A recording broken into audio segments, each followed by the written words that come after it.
As a psychological consultant मेरे पास ऐसे बहुत सारे पेरेंट्स आते हैं जो ये कहते हैं कि सर हमारा बच्चा पढ़ाई करना ही नहीं चाहता, या फिर हमारे बच्चे को जब भी हम पढ़ाई करने का बोलते हैं वो हमेशा पढ़ाई से बचता है या फिर पढ़ाई से दूर जाता है। अगर आपको भी लग रहा है कि आपके भी बच्चे पढ़ाई के नाम से दूर भागते हैं या फिर पढ़ाई को करने से मना करते हैं, तो पहले आपको एक चीज समझनी होगी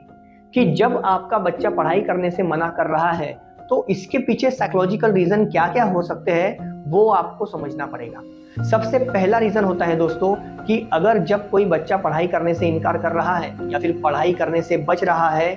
तो कहीं ना कहीं उसकी साइकोलॉजी में ये बात चल रही होती है कि जो पढ़ाई मुझसे करने को कही जा रही है वो पढ़ाई के अंदर ऐसे बहुत सारे कंसेप्ट्स हैं जो मेरे अभी तक क्लियर नहीं है।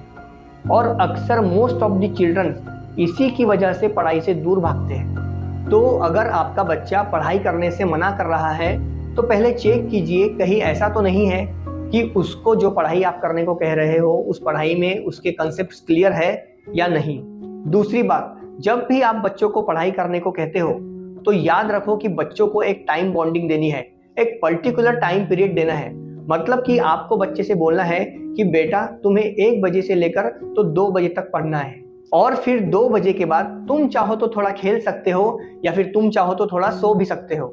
तीसरी बात, अगर आप चाहते हो कि आपके बच्चे मन से पढ़ाई करने के लिए बैठ जाए, आपके बिना बोले ही वो पढ़ना शुरू कर दे, तो इसके लिए आपको अपने घर में एक रूटीन सेट करना पड़ेगा। आपको क्या करना है कि आप, आपकी वाइफ या फिर आपके हस्बैंड, आप दोनों को भी आपके बच्चे के साथ में थोड़े टाइम के लिए एंगेज होना है, थोड़े टाइम के लिए इन्वॉल्व होना है। मतलब कि बच्चा उसकी पढ़ाई करेगा और आपको भी कुछ ना कुछ साथ में पढ़ना है। चाहो तो आप सेल्फ डेवलपमेंट की बुक्स पढ़ सकते हो, चाहो तो आप फिर रिलीजियस बुक्स पढ़ सकते हो, लेकिन ऐसा एक टाइम आपको सेट करना है जहां पर आपके फैमिली में जितने मेंबर्स हैं वो सारे मेंबर्स मिलकर एक जगह बैठे हो और सारे के सारे एक साथ कुछ ना कुछ पढ़ते जरूर हो। अगर आपने अपनी फैमिली में एक ऐसा रूटीन सेट कर दिया जहां पर फैमिली के सारे ही मेंबर एक साथ आकर कुछ ना कुछ पढ़ने बैठते हैं, कुछ ना कुछ सीखने बैठते हैं, तो ऑटोमेटिकली आपका जो बच्चा है उसका भी मन करेगा कि वो भी आपके साथ इन्वॉल्व हो और ऑटोमेटिकली वो भी उसकी पढ़ाई को जरूर करेगा।